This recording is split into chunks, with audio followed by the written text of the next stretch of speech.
ታሪካችን ሲጀምር ሜካው በተባለች የቻይና ከተማ ውስጥ ሳይመን የተባለ የኮምፒውተር ባለሙያና የአንድ ዝርፊያ ቡድን አባል የፖሊሶቹን ሲስተም በመጥለፍና የደህንነት ካሜራ ምስሎቹን በመቀየር ሌሎች የዝርፊያ ቡድኑ አባላት ከፖሊሶቹ እይታ ውጪ ዘረፋውን እንዲያካሂዱና እንዲያመልጡ እየሰራ ነው። ከፖሊሶቹ መካከል አንደኛው የደህንነት ካሜራው ስራ ማቆሙን የተመለከተ ቢመስለውም ምስሉ በፍጥነት መንቀሳቀስ ስለቀጠለ ይተወዋል። በዚሁ ቅጽበትም ከተማዋ ውስጥ የሚገኝ አንድ ባንክ በመዘረፉ የፖሊሶቹ የማንቂያ ደወል መጮህ ይጀምራል። ፖሊሶቹም ምርጥ የሚባል ቡድናቸውንና ስፓይስ የተባለ የኤአይ ሲስተማቸውን ወዲያውኑ ያሰማራሉ። ኮምፒውተሩም ከተማው ውስጥ ያሉ ካሜራዎችን መረጃ በመሰብሰብ የዘራፊዎቹን መኪናና ዘራፊዎቹንም ጭምር ያገኛል። ነገር ግን ዘራፊዎቹ በእጃቸው ምንም የያዙት ነገር አልነበረም። በርካታ የፖሊስ መኪኖች በቦታው ቢደርሱም ምንም ማግኘት አልቻሉም። በፖሊስ ጣቢያ ያሉ ፖሊሶች ግን አሁንም የዘራፊዎቹን መኪና ፖሊሶቹ በተሰማሩበት ቦታ እየተመለከቱት ነው። በመጨረሻም ሲስተማቸው እንደተጠለፈና የደህንነት ካሜራ ምስሎቹ እንደተቀየሩ ዘራፊዎቹም እንዳመለጡ ይረዳሉ። ከተዘረፈው ባንክ ውስጥ ካሉት እጅግ ጥብቅ ከሆኑት ሳጥኖች ውስጥ አንደኛው ብቻ የተሰበረና የተዘረፈ ሲሆን ይህም ፋሺጉሮ የተባለው ባለጸጋ $500 ሚሊዮን ዋጋ ያለው የክሪፕቶ አካውንት ፓስወርድ የሰፈረበት ማስታወሻን የያዘ ነው። ዘራፊዎቹም መሳሪያ ታጥቀው የክሪፕቶ አካውንቶችን የሚያስተዳድረው ኩባንያን በመቆጣጠር ሰራተኞቹንም እንደታጋች ይዟቸዋል። የመረጃ ቋት ክፍሉን አስከፍተው ከገቡ በኋላ ዣኦ ሲን የተባለው የዘራፊዎች አባል ሳይመን ካለበት ቦታ ሆኖ የመረጃ ቋቱን መጠቀም እንዲችል በኮምፒውተሩ ፈቃድ ይሰጠዋል።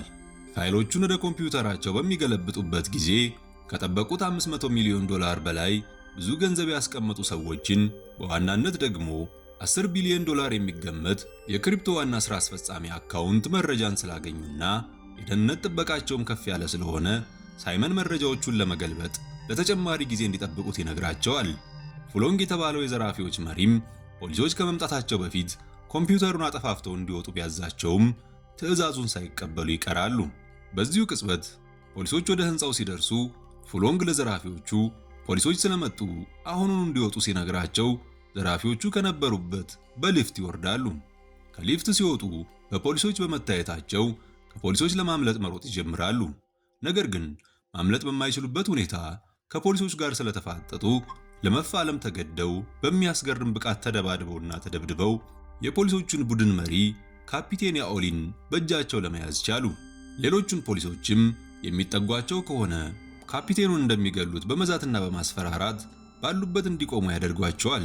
ከህንፃው ውጭም ፉሎንግ ሹፌራቸውን ሌሎቹ ዘራፊዎች ባይመጡም እንኳን ከቦታው እንዲንቀሳቀስ ያደርገዋል።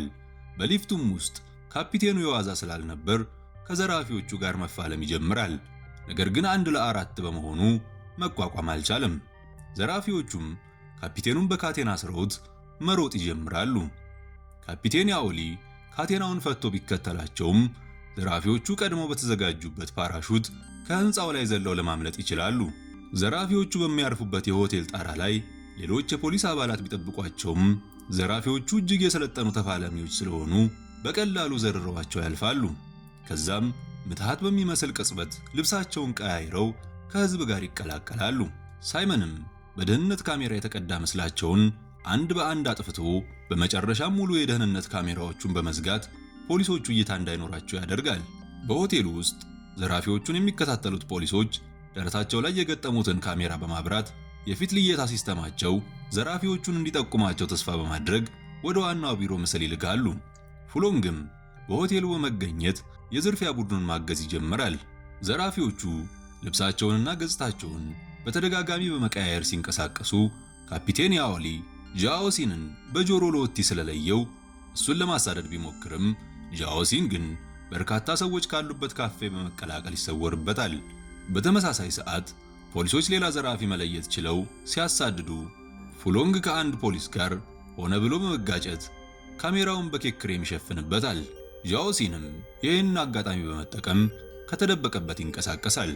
የፖሊሶቹ ቡድን ለሁለት ተከፍሎ ሁለቱን ዘራፊዎች ሲከታተል ዣኦ ሲን ሴት መስሎ ሲወጣ፣ ሌላኛው ደግሞ ሽማግሌ መስሎ ከቦታው ያመልጣሉ።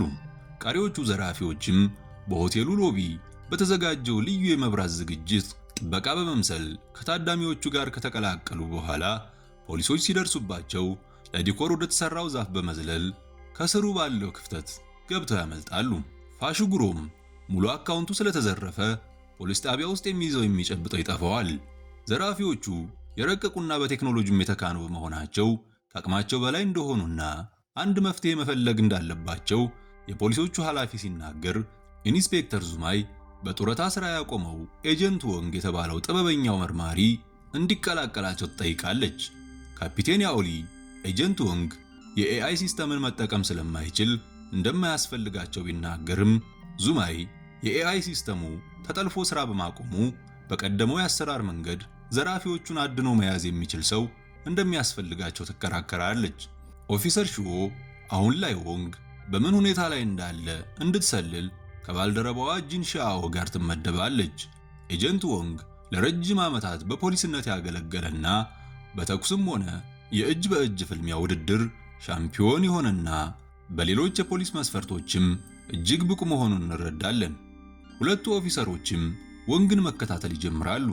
ሽዎ ወንግን ካፌ ውስጥ ተከትለው ገብታ ተማሪ እንደሆነች ለማስመሰል ብትሞክርም ወንግ ወደ ተቀመጠችበት በመምጣት እሷና ጓደኛዋ ሲከታተሉት እንዳያቸውና ስሟንም ጭምር እንደሚያውቀው ይነግራታል።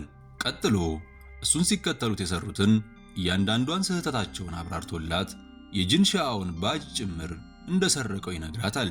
ከቆይታዎች በኋላም ወንግ ወደ ፖሊስ ጣቢያው በመሄድ ፖሊሶች በደረታቸው ላይ ባለው ካሜራ የቀረጹትን ቪዲዮ መመልከት ይጀምራል። በጥቂት ደቂቃዎችም ውስጥ ወንግ ሁሉንም ዘራፊዎች መለየት ይችላል። ለዚህ ቻናል አዲስ የሆናችሁ ሰብስክራይብ ማድረጋችሁን እርግጠኛ ሁኑ። እናመሰግናለን። ዘራፊዎቹ በተደበቁበት ቦታም ፉሎንግ ሳይመንን ከእቅድ ውጭ ስላቆያቸው ፖሊስ እጅ ላይ ወድቀው እንደነበር በብስጭት እየተናገረ ይደበድበዋል። ከእቅድ ውጭ በመንቀሳቀሳቸውም ለመጀመሪያ ጊዜ በካሜራ እይታ ውስጥ መግባቱን በንዴት ይናገራል። ጸባቸውም አድጎ ፉሎንግ ቢላ አውጥቶ ሳይመን ላይ ይደቅንበታል። በዚህ መሃል የሳይመን ወንድም ለመገላገል ሲሞክር እሱም ከዱላው ይቋደሳል። በዚህ ሰዓትም ሁሉም ዘራፊዎች ተረባርበው ፉሎንግን በመያዝ ያረጋጉታል። ፖሊሶቹ የተለዩትን ምስሎች ደርድረው ሲመለከቱ አንድ በዕድሜ ጠና ያለ ሰው ቀልባቸውን ይስበዋል። ነገር ግን የዚህ ሰው ምስል ጥራት የሌለው በመሆኑ ማንነቱን መለየት አልተቻለም። ወንግ ግን ይሄ ሰው በጦርነት ወቅት ሚስጥራዊ ግድያዎችን ያከናውን የነበረ በቢላ ፍልሚያ ተወዳዳሪ የማይገኝለት ከ1999 በኋላም ያለበት የማይታወቀው ፉሎንግ በቅጽል ስሙም ጥላው ተብሎ የሚታወቀው አደገኛ ሰው እንደሚሆንና አሁኑኑ የክትትል ቡድን እንዲሰማራ ሲጠይቅ ስፓይስ የተባለው ኤአይ ስለተካው የክትትል ቡድን እንደሌለና ነገር ግን ወንግ አስቸኳይ የክትትል ቡድን እንዲያቋቁም እንደሚፈቀድለት ይነገረዋል። ሽዎ በጂም ውስጥ ራሷን እያሰለጠነች ባለችበት ሰዓት ሌሎች ፖሊሶች ወደሷ በመምጣት ትንሽ እንደሆነችና ለፖሊስነት የማትመጥን መሆኗን በመንገር ያሾፉባታል። ሽዎም በብስጭት ፍልሚያ በመጀመር አንደኛውን ፖሊስ ከጓደኞቹ ፊት መታ ትጥለዋለች። ወንግም ይህን ስላየ ሽዎን ለብቻዋ ሲያገኛት ያደንቃታል። አመሻሽ ላይም ወንግ የሽዎ አባት እንዴት እንደሞተና እሷን እንደሚጠብቃት የገባውን ቃል ያስታውሳል። በቀጣዩም ቀን ወንግ የክትትል ፖሊሶችን እንደሚያሰለጥን ሲናገር ከተመዘገቡት ውስጥ ሽዎ አንደኛዋ ሆነች። እናም ፖሊስ ሳይመስሉ እንዴት መንቀሳቀስ እንዳለባቸውና የተመለከቱትን ጥቃቅን ነገሮች ሳይቀር እንዴት ማስታወስ እንደሚችሉ ያሰለጥናቸዋል። በቀጣይም የክትትል ቡድኑ አባላት በተሰጣቸው የሽፋን ማንነት ከተማ ውስጥ ሲንቀሳቀሱ ሽዎ ግን ከወንግ ጋር መኪና ውስጥ ከመቀመጥ የዘለለ የምትሰራው አልነበራትም። ከቀናት በኋላም ሳይመን ከመረጃ ቋቱ ካገኛቸው መረጃዎች ትልቅ ገንዘብ ያለውን የዋና ሥራ አስፈጻሚው አካውንት የመረጃ ቋት የሚገኝበትን ቦታ ስላወቀ የመጨረሻ የሚሆንና ፉሎንግን ጨምሮ ሁሉንም ዘራፊዎች የዝርፊያ ሥራ የሚያስቆም የዘረፋ ዕቅድ እያወጣ ነው። ነገር ግን የመረጃ ቋቱን ለመስበር እጅግ አስቸጋሪ መሆኑን ይረዳል። ታሪካችንም ወደ ኋላ ተመልሶ ፉሎንግና ሳይመን በማደጎ ቤት እያሉ መጥቶ ሲጠይቃቸውና ገንዘብም ሲሰጣቸው እንመለከታለን። ከዛ ጊዜ ጀምሮ አንድ ላይ መሆናቸውንም እንረዳለን። ከቀናት በኋላም ሽዎ ምግብ ገዝታ ወደ ወንግ እየተመለሰች ባለበት የሰከሩ ወንዶች ሴቶችን ሲያስቸግሩ ትመለከታለች። ይህን የተመለከተው ወንግ ፖሊሶች እንድትጠራና ወደ መኪናው እንድትመለስ ቢያዛትም እኔ ራሴ ፖሊስ ነኝ በማለት ወንዶቹን ሰካራሞች ትጋፈጣለች። ወንዶቹን የተወሰነ ማጥቃት ብትችልም ቁጥራቸው ብዙ ስለነበር መቋቋም ሲያቅታት ወንግ ደርሶ በፍጥነት ሰካራሞቹን በመዘረር ሾን ያተርፋታል። ወደ መኪናም ሲመለሱ ተልዕኳቸውን አደጋ ላይ እየጣለች መሆኗን ሲነግራት ሾ ግን እንዲያውም ምንም የሚረባ ስራ እየሰሩ እንዳልሆነ ትመልሳለች።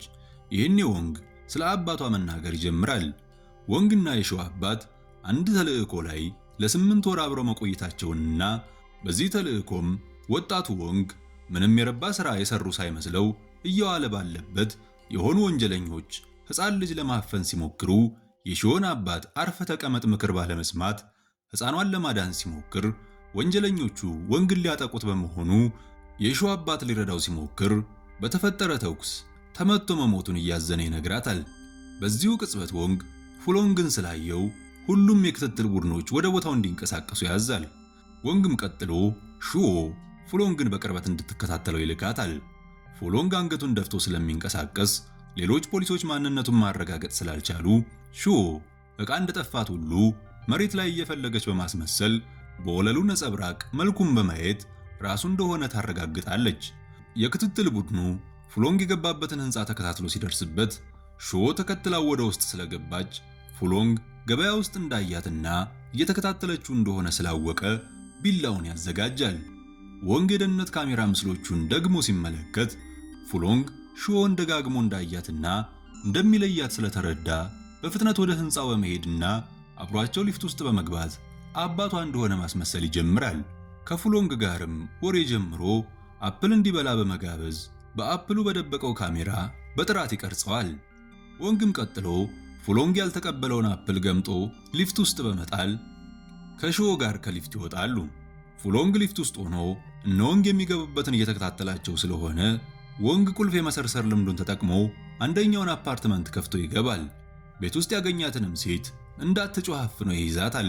ወንግ ገምጦ ከጣለው አፕል ላይ በተገጠመው ካሜራም ፉሎንግ 8ኛ ፎቅ ላይ እንደሚኖር ስላወቁ በዚሁ ወለል ላይም ቀድመው ባዘጋጁት ድብቅ ካሜራ የሚኖርበትን አፓርትመንት ቁጥር ማወቅ ይችላሉ። የቆሻሻ ቅርጫቱንም ቀይረው በመውሰድ በውስጡ ያገኙትን በብሬል የተጻፈ ኮድ ለመፍታት ቢሞክሩም አልቻሉም። በቀጣዩ ቀንም ወንግና ፉሎንግ ገበያ ሲገናኙ ፉሎንግ ወንግን ስለተጠራጠረ የድምፅ መቅረጫ አሊያም መገናኛ መስመር ታጥቆ ከሆነ በማለት በያዘው መሳሪያ ይመረምረዋል። ወንግም ጉርብትናውን ለማጠናከር ራት ሲጋብዘው ሁሉንም ባስደነገጠ ሁኔታ ፉሎንግ የራት ግብዣውን ይቀበላል። በምሽትም በእነ ወንግ የውሸት ቤት ፉሎንግ ተገኝቶ የሆነ አይነት መሳሪያ ይኖራል በማለት እነ ወንግ ሳያዩት ቤቱን ይመረምራል። ራት በሚመገቡበት ጊዜም ፉሎንግ ስልኩን ጠረጴዛ ላይ ሲያስቀምጥ ሹዎ ስልኳን ወደ ስልኩ በማስጠጋት በውስጡ ያለውን ፋይል ትቀዳለች። ፉሎንግም የተለያዩ ጥያቄዎችን በመጠየቅ ምላሻቸው አንድ አይነት መሆኑን ለማጣራት ሲሞክር ወንግ የሹዎን ድብቅ የልጅነት ታሪኮችን ሳይቀር ሲያወራ ሹዎ ሁሌም ወንግ አጠገቧ እንደነበርና ይጠብቃትም እንደነበር ትረዳለች። ፉሎንግም ወደ ቤቱ ከሄደ በኋላ የወንግንና የሹዎን ማንነት እንዲያጣራ ለሳይመን ይነግረዋል።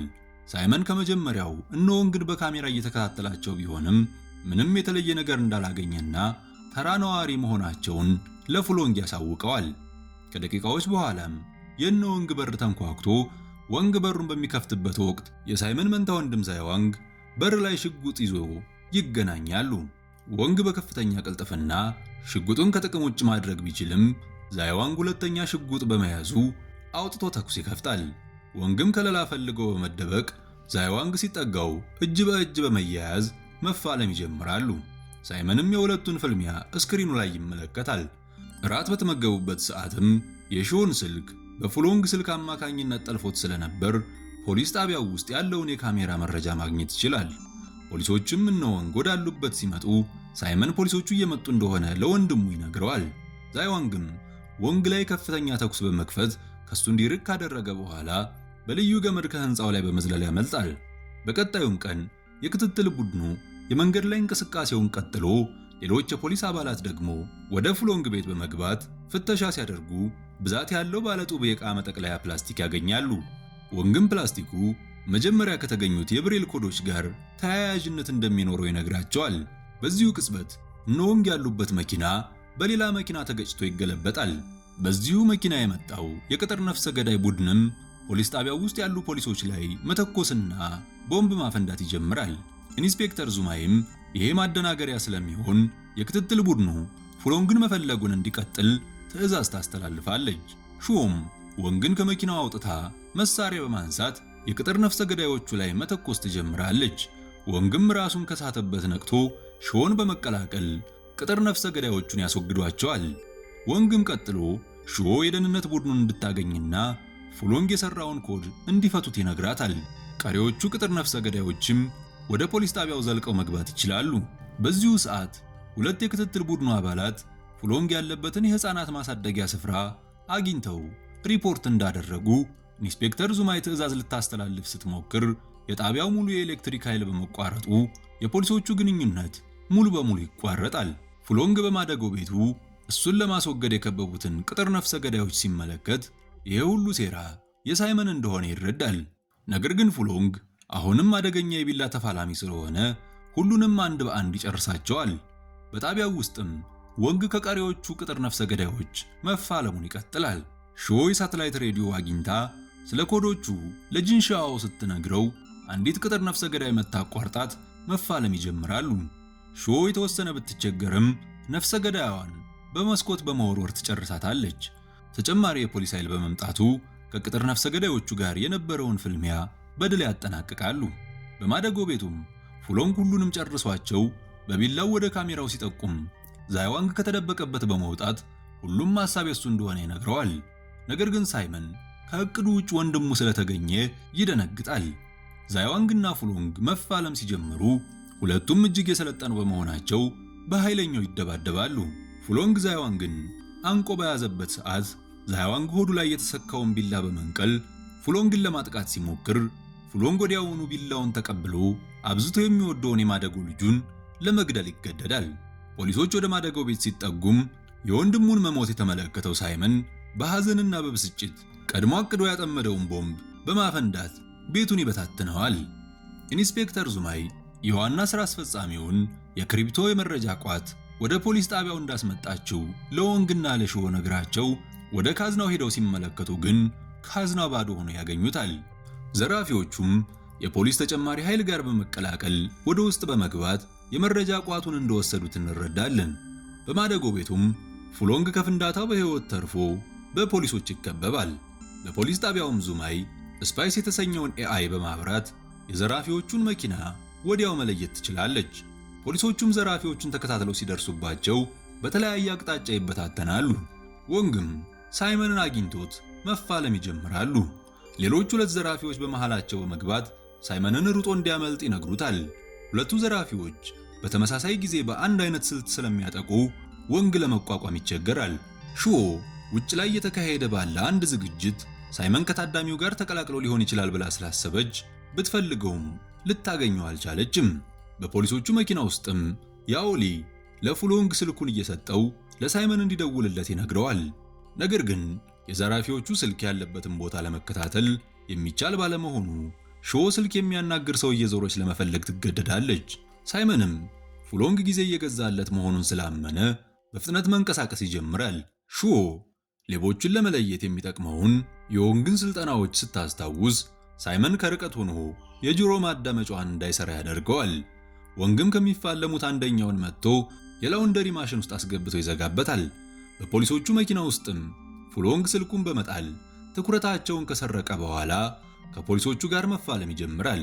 የአንደኛውን ፖሊስ የጭስ ቦምብ እንዲተኮስ አድርጎም በተፈጠረው ግርግር በመጠቀም ሁሉንም ይዘርራቸዋል። የታሰረበትን ካቴና ከፈታ በኋላም ሳይመን ምን እንደሚመስል ለፖሊሶቹ ያስረዳቸዋል። ጂንሻኦ ወደ ሾ በመሄድ የሱን የጆሮ ማዳመጫ ሰጥቷት ፍለጋውን ይቀጥላል። ሳይመን ወደ ባቡር ጣቢያው ሲያመራም ጂንሻኦ ከቡድኑ ጋር መገናኘት ባይችልም እየተከታተለው ነው። እንዳለመታደል ፉሎንግ መንገዱ ላይ መጥቶ በቢላ በመውጋት ያስቆመዋል። ፉሎንግ ቀጥሎም ወደ ሳይመን በመሄድ ደጋግሞ ሲወጋው ሳይመን ከመሞቱ በፊት የክሪፕቶውን የይለፍ ቃል ይነግረዋል። ፖሊሶችም ሾ ወደ ጂንሻኦ ስትደርስ ሕይወቱ አልፎ ታገኘዋለች። የተሰረቀው ገንዘብ ባለመንቀሳቀሱ ፖሊሶች ወደ ፉሎንግ የሚመራቸው አንዳች ፍንጭ ያጣሉ። ወንግም ፉሎንግ የድሮ ዘመን ዘራፊ ስለሆነ ክሪፕቶውን ወደ ገንዘብ መቀየር እንደማይችል ይናገራል። ወንግና ሾም በድጋሚ ወደ ክትትል ስራቸው ይመለሳሉ። ወንግ ምግብ ለማምጣት በወጣበት ቅጽበት ሾ አንድ ባለ ሀብት ወደ ሆቴል ሲገባ ስለተመለከተች ተከትለው ትገባለች። በሆቴሉም ፉሎንግ የክሪፕቶ ገንዘቡን ፓስወርድ በገንዘብ ለመሸጥ እየተደራደረ እንደሆነ ትደርስበታለች። ባለሀብቱና ፉሎንግም ከሰዓት በአንድ ሻይ ቤት ለመገናኘት ሲቀጣጠሩ ስለሰማች ሾ የቡድኖቿን መምጣት ሳትጠብቅ ብቻዋን ወደ ሻይ ቤቱ ትሄዳለች። ፉሎንግም ወዲያውኑ ስላወቃት ፖሊሶች እስኪደርሱላት ጊዜ ለመግዛት ማውራቷን ብትቀጥልም ፉሎንግ የፖሊሶቹን መምጣት ስላወቀ ሾውን ራሷን አስቷት በጀርባ በኩል ለመውጣት ይሞክራል። ነገር ግን ወንግ ቀደም ብሎ የጀርባውን በር እንዳይከፈት አድርጎ ዘግቶት ነበር። ወንግና ፉሎንግ ፊት ለፊት ተገናኝተው መፋለም ይጀምራሉ። ወንግም የተወሰኑ ቦታዎች ላይ በቢላ ይወጋል። እንዲያም ሆኖ ፍልሚያቸው ቀጥሎ ባገኙት ነገር ሲደባደቡ ቆይተው ወንግ መቋቋም ስላልቻለ ፉሎንግ ሊጨርሰው ሲጠጋ ሾ ራሷን ከሳተችበት ነቅታ ፉሎንግን በመምታት ወንግን ታድነዋለች። ነገር ግን ፉሎንግ ጥቃቱን ወደ እሷ ሲያዞር ወንግ በፍጥነት ተነስቶ ያግዛታል። ይሄኔ ወንግ አንገቱ ላይ ጉዳት ይደርስበታል። ፉሎንግም ይሄን አጋጣሚ በመጠቀም ወጥቶ ያመልጣል። ሾ ወንግን ልትረዳው ስትሞክር ቁስሉ ጭረት ብቻ እንደሆነ ነግረዋት ፉሎንግን እንድትከተለው ያዛታል። ፉሎንግ ከሰው ጋር ተቀላቅሎ ለመመሳሰል ቢሞክርም ሾ ወንግ ባስተማራት የማስታወስ ብቃት ታግዛ ልትለየው ስለቻለች ለቡድን አባሎቿ ያለበትን ቦታ ጠቁማ ሙሉ ቡድኑ በቦታው ደርሶና አካባቢውን ከቦ ፉሎንግን ከቦታው አላንቀሳቀስ ስላለው ሾን ዘሎ በመያዝ ለማስፈራራት ቢሞክርም ከፍልሚያው በኋላ ደክሞ ስለነበር ሾ በቀላሉ ልታመልጠውና ልታጠቃው ቻለች። ወዲያውኑም በቁጥጥር ስር ስታውለው ሁሉም ፖሊሶች ደስታቸውን ይገልጻሉ። በሌሎች አሳዳጊዎች ከሀገር ውጭ በጉዲፍቻ ያደገው የነ ሳይመን ሶስተኛ መንታ ወንድም ከባቡር ጣቢያው የደህንነት ካሜራ ላይ የክሪፕቶውን የይለፍ ቃል ከሰማ በኋላ ወንግን ሾንና ፉሎንግን ለማደን ገንዘቡን ሲያንቀሳቅስ የታሪካችን ፍጻሜ ይሆናል።